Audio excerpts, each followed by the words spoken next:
이 세상에 아름다운 것들이 많이 있습니다. 그 중에 하나가 빛입니다. 아름다운 빛깔이 되는 꽃을 보거나 아름다운 풍경을 보면 우리 마음도 환해집니다. 그리고 이 세상에 아름다운 것은 생명입니다. 생명은 정말 귀한 것입니다. 이 넓고 넓은 우주에서 생명을 찾기가 쉽지 않습니다. 은하계에서 1000억 개의 별이 있고 또 우주에 1000억 개의 은하계가 있다고 하는데 지금까지 탐사한 많은 별들에서 생명체를 발견하지 못하였습니다. 물도 발견하지 못하였습니다. 지구에만 물도 있고 생명도 있고 사람이 살고 있습니다. 이런 생명을 창조하신 하나님의 능력은 참으로 놀랍습니다. 여러분은 최근에 어둠 속에서 걸어본 적이 있으십니까? 오늘 본문에는 등불을 밝히는 내용이 나옵니다. 하나님의 성막을 완성하고 나서 봉헌식을 하였습니다. 각 지파 지휘관들이 하나님께 헌물과 예물을 드렸습니다. 그리고 하나님께서 모세에게 말씀하십니다. 제사장 아론으로 하여금 성막 안에 있는 등잔에 등불을 밝히도록 하였습니다. 성막에는 창문이 없습니다. 빛이 없는 곳에 등불을 켜서 밝히도록 하신 것입니다. 오늘 본문은 성막에 등불을 밝히는 내용과 레위인을 구별한 내용입니다. 여기에는 상징적인 의미가 있습니다. 우리가 성도로서 어떻게 살아야 하는지 함께 나누기 원합니다. 첫째로, 성도는 등불을 밝히는 삶을 살아야 합니다. 성도는 세상의 빛으로 살아야 합니다. 하나님께서 모세에게 말씀하십니다. 아론으로 하여금 등불을 켤 때 7 등잔을 등잔대 앞으로 비추게 하라고 하셨습니다.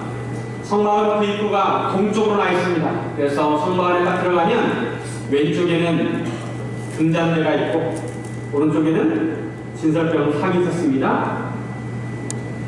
등잔대는 금으로 만들어졌는데 금 1달란트, 약 무게가 40kg 정도 되는 금으로 만들어지게 되었습니다. 그 모양은 나무처럼 7가지가 있고 7개의 등잔이 있어서 7개의 등불을 켜도록 하였습니다. 이 모든 모양과 양식은 하나님께서 모세에게 보여주신 양식대로 만든 것입니다. 하나님께서 이 등잔대 등불을 켤 때 7 등잔을 등잔대 앞으로 비추게 하라고 하십니다. 등잔대 앞에는 뭐가 있냐면 바로 진설병을 놓는 진설병 상이 있었습니다. 그 등잔대 등불이 그 진설병 상을 비추러 온 것입니다. 등불은 어둠을 밝히는 빛이고 우리에게 떡을 공급해 주시는 하나님의 은혜를 상징하는 것입니다. 성경에는 빛에 대한 말씀이 많이 있습니다. 하나님께서 태초에 천지를 창조하실 때 첫째 날에 빛을 창조하셨습니다. 빛이 있으라 하시니 빛이 탄생하였습니다.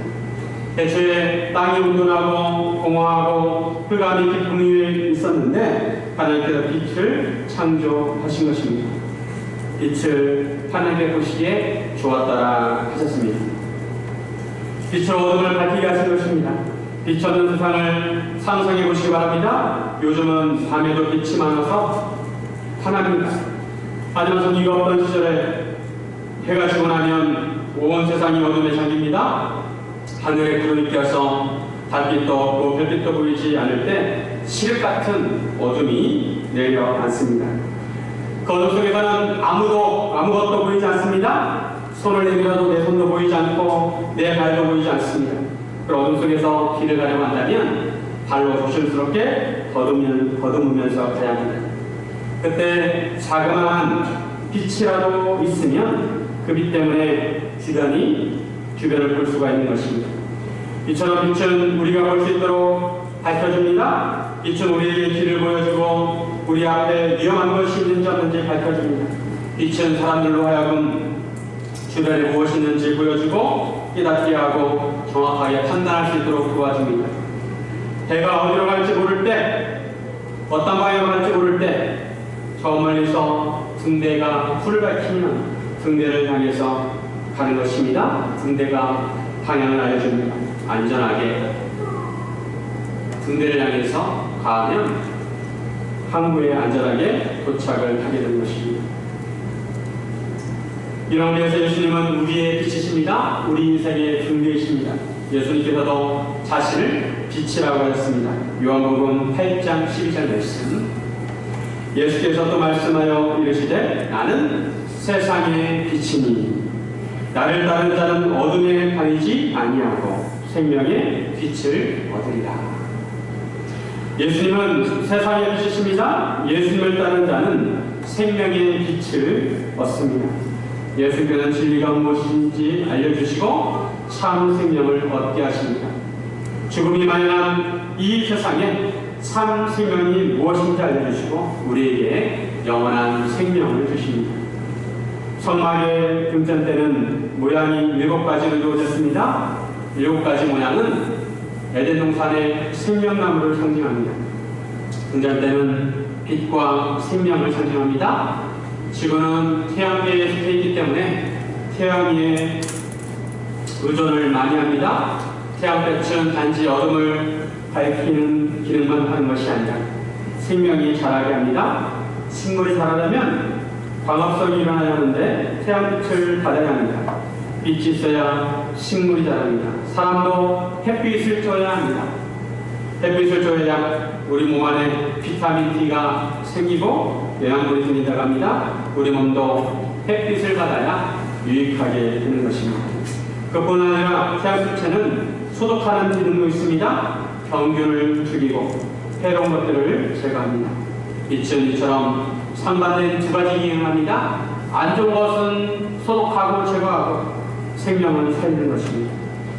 그래서 말라기에 보면 하나님께서 불로 악한 자, 교만한 자는 살라버리신다고 하시지만 의로운 자는 치유가 일어나고 생명력이 넘치게 하신다고 말씀합니다. 말라기 4장 1절과 2절. 만군의 여호와가 이르노라. 보라, 용광로 불같은 날이 이르리니 교만한 자와 악을 행하는 자는 다 지푸라기 같을 것이라. 그 이르는 날에 그들을 살라 그 뿌리와 가지를 남기지 않을 것이로되 내 이름을 경외하는 너에게는 공의로운 해가 떠올라서 치료하는 광선을 비추리니 너희가 나가서 외양간에서 나온 송아지같이 뛰리라. 하나님께서 교만한 자, 악을 행하는 자는 다 지푸라기같이 태워버린다는 것입니다. 그 가지와 뿌리까지 모두 살라버린다고 말씀합니다. 하지만 하나님을 경외하는 사람들에게는 공의로운 해가 떠올라서 치료하는 광선을 비춰주신다고 말씀합니다. 온전한 치유가 일어나서 외양간에 나온 송아지같이 기뻐서 뛴다는 것입니다. 온전한 기쁨과 생명을 얻게 되는 것입니다. 요즘 코로나19가 문제인데 하나님께서 치료하는 광선을 비추어서 온전한 치유와 회복이 있기를 주님의 이름으로 축원드립니다. 성도님처럼 계신 예수님을 따라 빛으로 살아야 합니다. 예수님께서 우리를 가리켜서 세상의 빛이라 하셨습니다. 마태복음 5장 8절. 너희는 세상의 빛이라 산에 있는 동네가 숨겨지지 못할 것이요. 우리에게 빛이 되라고 하신 것이 아니라 너희는 지금 세상의 빛이라는 것입니다. 우리는 세상의 빛으로 살아야 합니다. 세상에서 빛의 기능을 해야 합니다. 우리가 하나님의 말씀대로 살고 예수님을 따르는 삶을 살게 되면 어둠 속에 사는 세상 사람들이 우리의 착한 행실을 보고 하나님께 영광을 돌리게 된다는 것입니다. 세상 사람들에게 사람은 어떻게 살아야 하는지 또 하나님을 어떻게 섬겨야 하는지 보여주어야 한다는 것입니다. 예수님께서 이 땅에 교회를 세우신 이유도 세상을 밝히고 진리의 길, 생명의 길로 인도하라고 하신 것입니다. 그래서 요한계시를 보면 교회를 촛대기합니다. 요한계시록 1장 20절. 내가 본 것은 내 오른손에 7별의 비밀과 또 7금촛대라. 7별은 7교회의 사자요 7촛대는 7교회이라. 교회는 세상에서 빛의 역할을 해야 한다는 것입니다. 이번 코로나19 사태에서 신천지가 화두가 되고 있습니다. 신천지는 사람들을 미혹하고 거짓으로 속이고 심지어는 가족들에게 자기 신분을 속입니다. 이번에도 뉴스에 보니까 어머니에게 간 이식을 해주고 나서 그 딸이 자기가 신천지인 것을 고백하였다고 합니다. 그로 인해서 의뢰인들이 다 감염이 되었습니다. 자기의 신분이 드러날까봐 가족들에게도 알리지 않고 바이러스를 옮기고 있습니다. 신천지가 누가 되니까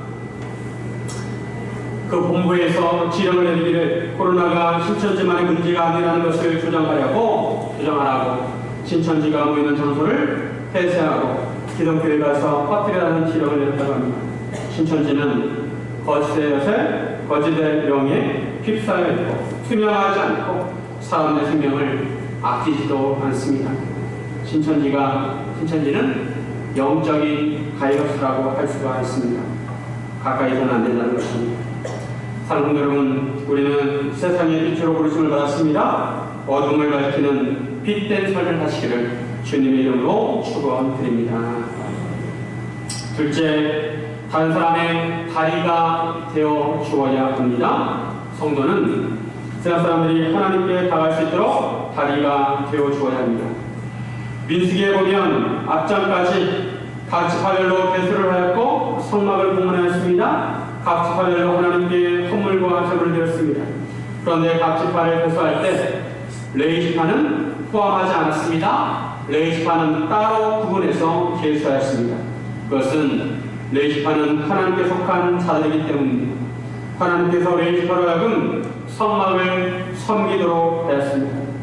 오늘 본문은 레위 지파를 하나님께 드리는 의식입니다. 먼저 레인을 하나님께 드리기 위해서 레인을 정결하게 하였습니다. 속죄물로 레인들에게 뿌리고 그들의 자신을 삭도록 일게 하고 그 복을 빨아입게 하였습니다. 그들로 하여금 수송아지 한 마리를 번제물로 수송아지 한 마리를 속죄물로 드리도록 하였습니다. 기름 섞은 구름 가루를 속죄물로 드리도록 하였습니다. 그리고 레인을 회막 앞에 나오게 하고 온 이스라엘 자손을 모은 다음에 이스라엘 자손이 레인에게 손을 얹고 안수하게 했습니다. 그리고 아론이 레인을 흔들어 바치는 제물로 하나님께 드리게 됩니다. 바로 이 흔들어 드리는 제사를 요제라고 합니다. 그 다음에 레인으로 하여금 수송아지들의 머리에 안수하게 하고 하나는 속죄제물로 하나는 번제물로 드리게 하였습니다. 그리고 레인을 다시 제사장 아론과 그의 아들 앞에서 다시 흔들어서 하나님께 요제로 드렸습니다. 이처럼 이 레인을 하나님께 드린 것은 그들을 정결하게 해서 이스라엘 백성을 대신해서 하나님을 섬기도록 한 것입니다. 오늘 본문 11절에 보면 아론이 이스라엘 자손을 위하여 레인을 흔들어 바치는 제물로 여호와 앞에 드릴지니 이는 그들에게 여호와께 봉사하게 하기 위함이라.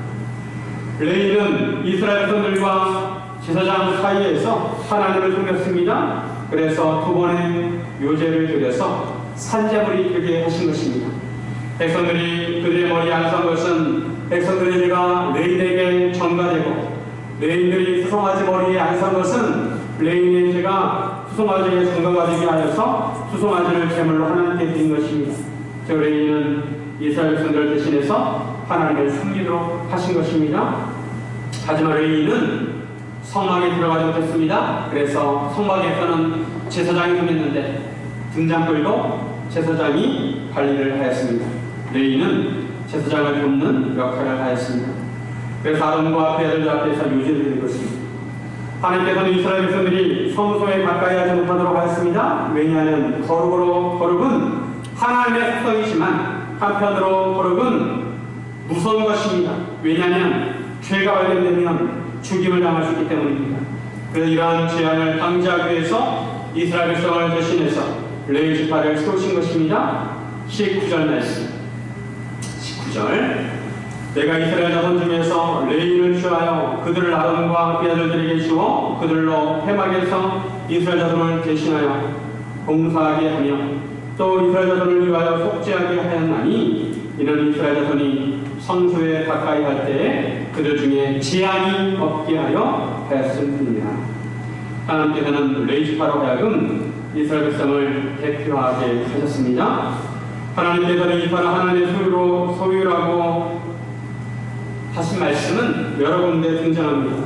오늘 본문의 17절과 18절 이스라엘 자손 중에 처음 태어난 것은 사람이든지 짐승이든지 다 내게 속하였음은 내가 애굽 땅에서 모든 처음 태어난 자를 치던 날에 그들을 내게 구별하였습니다. 이러므로 내가 이스라엘 자손 중 모든 처음 태어난 자 대신 레위인을 취하였느니라. 출애굽할 때 하나님께서 마지막 재앙으로 장제의 재앙을 내셨습니다. 그때 애굽에 처음 태어난 사람이나 짐승들은 다 죽임을 하겠습니다. 그러나 하나님께서 선택하신 이스라엘 백성들의 처음 태어난 자는 구별하셔서 살려 주셨습니다. 이스라엘 백성의 처음 태어난 자들을 대신해서 레위인을 하나님께 대신 취하셨습니다. 이스라엘 백성들 중에 처음 태어난 자 중에 1개월 이상 된 자는 그 수를 세어보니까 22,273명이었습니다. 레위인은 1개월 이상 된 자가 22,000명이었습니다. 즉, 온 이스라엘 가문 중에서 처음 태어난 자 한 사람을 레위 사람 한 사람으로 대체를 한 것입니다. 그런데 이스라엘 백성의 장자가 273명이 더 많았습니다. 하나님께서 이들에 대해서는 한 사람당 5세겔씩 받으라고 바치라고 했습니다. 즉, 이스라엘 자손의 장자를 레위인으로 대체하는 것도 값을 치르게 하신 것입니다. 대속하는 값을 치르게 하신 것입니다. 이처럼 하나님께서 레위인을 따로 구별해서 하나님의 생으로 삼으셨습니다. 레위인의 역할은 크게 두 가지입니다. 하나는 이스라엘 백성을 대신해서 하나님의 성막을 섬기는 것이고, 또 하나는 제사장을 돕는 일입니다. 레위인은 하나님과 이스라엘 백성 사이에서 다리 역할을 하였고 완총 역할을 하였습니다. 높은 건물마다 피뢰침이 있습니다. 피뢰침은 어떤 역할을 합니까? 번개가 칠 때 번개가 다른 데 떨어지지 아니하고 피뢰침이 번개를 흡수해서 안전하게 하는 역할을 하는 것입니다. 마찬가지로 레위인이 이스라엘 백성의 죄를 흡수하게 하였고, 이스라엘 백성이 두려움없이 제단에 제물을 드리도록 하신 것입니다. 사실 예수님께서 이런 역할을 하셨습니다. 예수님께서는 사람을 대신해서 사람들의 죄를 짊어지시고 십자가에 매달리셨습니다. 사람을 대표해서 하나님의 진노를 받으셨습니다. 하나님의 진노가 사람들에게 떨어지지 아니하고 예수님께 쏟아지게 한 것입니다. 그런데 이런 예수님의 대속의 은혜를 아무나 받을 수 없습니다. 예수를 믿는 사람만이 이런 대속의 은혜를 받을 수가 있습니다. 예수님께서 하나님과 사람 사이에 다리 역할을 하신 것입니다. 하나님과 사람 사이에는 죄의 깊은 계곡이 있어서 도저히 넘을 수가 없습니다. 건널 수가 없습니다. 하지만 예수님께서 십자가로 다리를 놓으셨습니다. 우리가 예수님을 믿으면 예수님을 통해서 하나님께 나아갈 수 있게 된 것입니다. 예수님처럼 하나님과 인간 사이에 화목하게 하셨고 다리를 놓으셨습니다. 중국에 차마 고도가 있습니다. 차마 고도. 실크로드보다 200년 먼저 생긴 최초의 무역이라고 합니다. 중국의 마시는 차와 티베트의 말을 무역하는 길이었습니다. 길이가 5,000km, 높이가 4,000m가 넘는 높은 지대에 있는 길입니다. 이런 높은 협곡의 좁은 길을 조심해서 가야 합니다. 발을 헛디디면 바로 낭떠러집니다. 근데 가끔 협곡을 가로지는 다리를 건너야 했습니다. 만약 다리가 없으면 협곡을 도저히 건너갈 수 없는 것입니다. 가파른 계곡을 내려갈 수도 없고 도저히 건널 수 없는 것입니다. 협곡을 가로지는 나무다리도 있고 외줄 다리도 있었다고 합니다. 차마고도에는 큰 강이 3개가 있었는데 이런 다리를 이용해서 강을 건너게 되었습니다. 외줄에 사람이 몸을 의지해서 건너고, 나귀도 외줄을 의지해서 건너고, 신도 외줄을 의지해서 날랐습니다. 여러분, 외줄다리를 건너본 적이 있습니까? 남자들은 군대에 가면 유교훈련을 하는데 유교훈련 중에서 외줄 타기를 하는 훈련이 있습니다. 외줄다리를 건너는 것이 생각보다 쉽지 않습니다. 다리 하나를 걸어서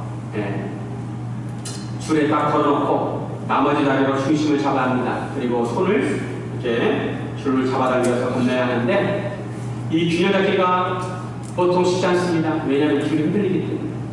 잘못하면 통닭이 됩니다. 통닭. 줄에 매달린 통닭이 됩니다. 통닭으로 건너가야 하는 것입니다. 만약에 이런 협곡에 튼튼한 다리가 있다면 얼마나 좋겠습니까? 예수님께서는 우리가 도저히 건널 수 없는 죄의 기록의 다리가 되어주셔서 우리가 하나님께 나아갈 수 있도록 하신 것입니다. 우리는 예수님처럼 다른 사람의 죄를 대신할 수는 없습니다. 다만 우리는 다른 사람들이 예수님께 갈 수 있도록 소개할 수는 있습니다. 이것이 바로 레인의 역할이었습니다. 성도들은 레인의 역할을 합니다. 예수님처럼 죄의 기록을 건널 수 있는 다리는 될 수 없지만 예수님께 건너갈 수 있는 작은 다리는 되어줄 수 있습니다. 성도들은 하나님을 알지 못하는 새 사람들이 하나님께 다가갈 수 있도록 다리 역할을 해주어야 합니다. 새 사람들에게 복음을 전함으로 그들로 하여금 하나님을 알게 하고 예수님께 나올 수 있게 해야 하는 것입니다. 다리가 되기 위해서는 두 가지가 필요합니다. 두 가지. 하나는 자신을 정결하게, 예레미야처럼 자신을 먼저 정결하게 하고, 두 번째는 양쪽을 연결해 줘야 한다는 것입니다. 양쪽. 고린도후서 5장 18절 19절 말씀. 고린도후서 5장 18절 19절. 모든 것이 하나님께로서 났으며 그가 그리스도로 말미암아 우리를 자기와 화목하게 하시고 또 우리에게 화목하게 하는 직분을 주셨으니 곧 하나님께서 그리스도 안에 계시사 세상을 자기와 화목하게 하시며 그들의 죄를 그들에게 돌리지 아니하시고 화목하게 하는 말씀을 우리에게 부탁하셨느니라. 하나님께서 우리에게 화목하게 하는 직분을 주셨습니다. 예수님께서 우리를 하나님과 화목하게 하셨듯이 하나님께서도 그것을 원하셔서 예수님을 우리에게 보내셨습니다. 우리와 화목해지시려고 우리 죄를 우리에게 돌리지 않으시고 예수님께 돌리신 것입니다. 우리가 하나님과 화목한 관계가 된 것은 하나님의 은혜입니다. 그리고 하나님께서는 우리에게 부탁하십니다. 다른 사람들에게 이처럼 화목하게 하는 말씀을 전하라는 것입니다. 사랑하는 여러분, 예수님께서 다리가 되신 것처럼 우리도 복음을 다른 사람에게 전하여서 주님께 인도하는 다리가 되기를 주님의 이름으로 축원드립니다. 셋째로, 하나님의 열심이 있어야 합니다. 성도는 하나님의 일을 감당할 때 하나님의 마음으로 해야 합니다. 마음에 불이 붙어야 합니다.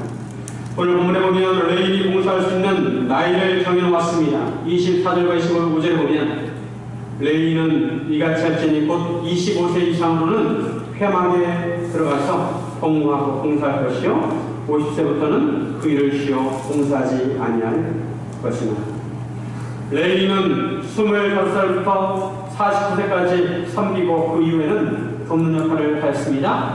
그런데 민수기 4장에 보면 레위 지파를 대표할 때 몇 살부터 세느냐? 30세부터 셉니다. 30세부터 50세까지 대수하였습니다.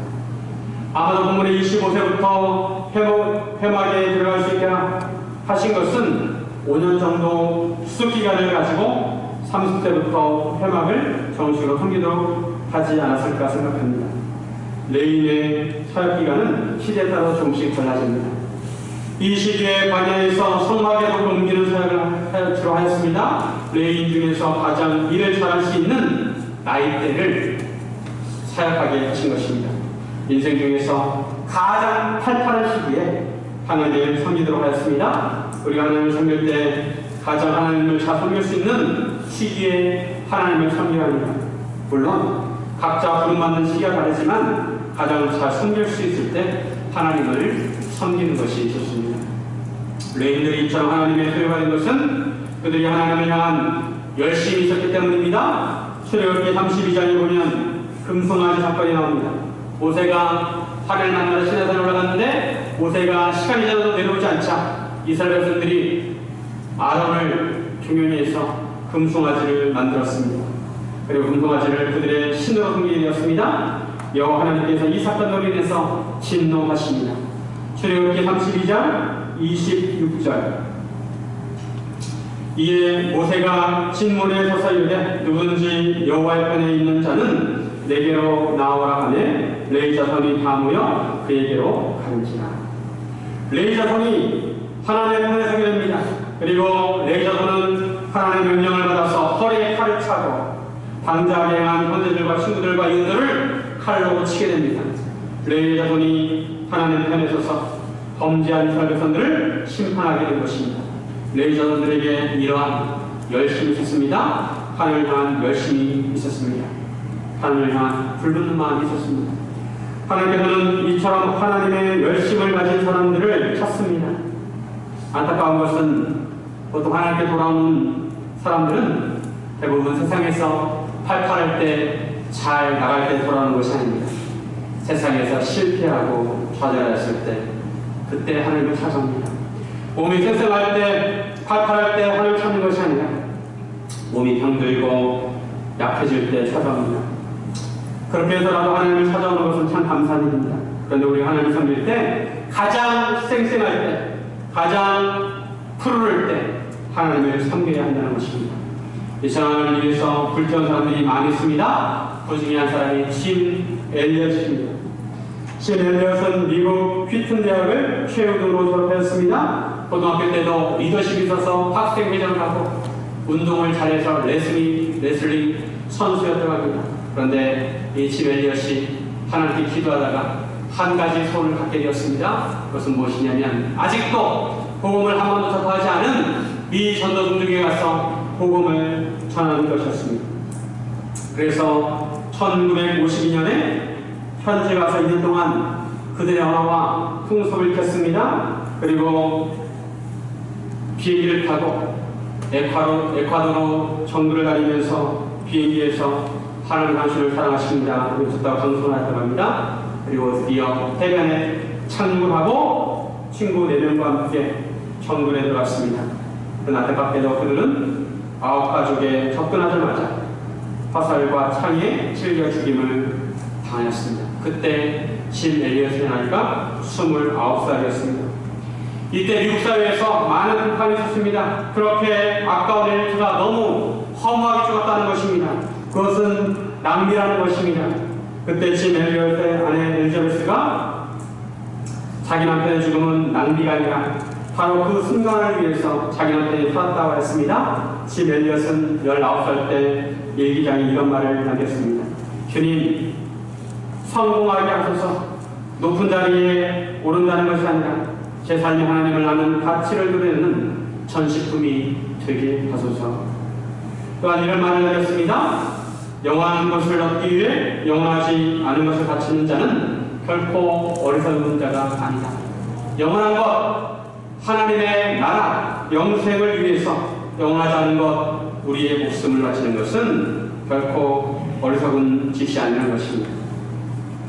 그 후에 심 엘리엇의 아내 엘리자베스도 남편의 뒤를 이어서 아카우족에 가서 선교를 하기로 결심을 하고 간호학을 공부하였다고 합니다. 그리고 그때 남편과 함께 순교한 사람의 여동생과 함께 아카우족에 선교를 갔습니다. 다행히 아카우족은 여자는 죽이지 않았습니다. 그래서 이 엘리자베스가 교대에서 5년 동안 그들을 헌신적으로 섬겼다고 합니다. 5년이 지난 다음 엘리자베스가 잠시 본국에 돌아오려고 할 때 그들이 물었다고 합니다. 당신은 어떻게 이렇게 정부를 우기와서 우리를 그렇게 희생하고 섬길 수 있었습니까? 그때 엘리자베스가 이렇게 말했습니다. 그것은 당신들이 5년 전에 죽인 제 남편이 사랑하는 하나님의 사랑 때문입니다. 그 사랑 때문에 제가 여기에 올 수 있었고 섬길 수가 있었습니다. 그때 가족 사람들이 많은 감동을 받았다고 합니다. 심 엘리엇을 죽인 추장은 나중에 목사가 되었다고 합니다. 심 엘리엇은 이렇게 기도했습니다. 주님, 이 마른 막대기와 같은 나의 삶에 불을 붙이사 주님을 위해 온전히 소멸되게 하여 주옵소서. 나의 하나님, 제 삶은 주님의 것이오니 다 태워주소서. 저는 오래 살기를 구하지 않습니다. 저는 오래 살기를 원치 않습니다. 다만 예수님처럼 꽉 찬 삶을 살게 하옵소서. 하나님, 어서 제 생명을 취하소서. 여러분, 예수님이 왜 십자가에 졌습니까? 우리를 사랑하시기 때문입니다. 예수님께서 겟세마네 동산에서 왜 땀방울이 붓방울이대로 휘어졌으니까 그 마음 가운데 열정이 있었기 때문에 그렇습니다. 사랑하는 여러분, 사람의 목숨은 소중한 것입니다. 하지만 예수님은 우리를 위해서 자기 목숨을 내어주셨습니다. 그러기에 우리가 영생을 얻을 수 있었습니다. 그렇게 얻은 삶을 우리는 허비하면 안 됩니다. 하나님께 부름받은 자로서 삶을 살아갑니다. 하나님께 대한 열정을 가지고 살아야 합니다. 우리 마음속에 하나님에 대한 사랑이 있을 때 이런 열정이 생기게 되는 것입니다. 지금 세계에서 가장 주목받고 있는 도시는 중국 우한입니다. 우한하면 떠오르는 단어가 코로나 바이러스, 공세, 죽음, 두려움 이런 단어들이 떠오릅니다. 지금 세계에서 가장 어두운 곳입니다. 우한에서는 마스크가 생명이고 자기 집이 있는 것이 생명이라고 합니다. 길거리에 나가는 것은 바이러스에 노출될 수 있기 때문에 사람들이 길거리에 나가는 것을 꺼려합니다. 이란 우한의 길거리에 노란 방호복을 입고 지나가는 사람들에게 무료로 마스크를 나눠주는 사람들이 있다고 합니다. 그들은 바로 크리스천들입니다. 마스크를 나눠주면서 하나님은 당신을 사랑합니다 라는 말을 전합니다. 그 중에는 어른도 있고 아이도 있고 4살 된 아이도 있고 이런 품말을 들고 하나님의 사랑을 전합니다. 하나님은 당신의 피난처입니다 라는 품말을 적어서 들고 다닙니다. 이들은 10년 전부터 거리에서 복음을 전했다고 합니다. 매일 일정한 시간에 거리에 나가서 복음을 전했습니다. 그리고 코로나19가 창궐한 요즘에도 하나님의 사랑을 전하고 있습니다. 짙은 어둠이 깔린 도시에 그들은 노란 빛을 비추고 있는 것입니다. 사랑하는 여러분, 우리는 작은 촛불, 작은 단불이라도 되어서 어둠을 밝혀야 합니다. 우리 마음속에 하나님의 사랑을 품고 사람들에게 다리가 되어주는 성도들이 되시길 주님의 이름으로 축원드립니다. 이렇게 기도하겠습니다.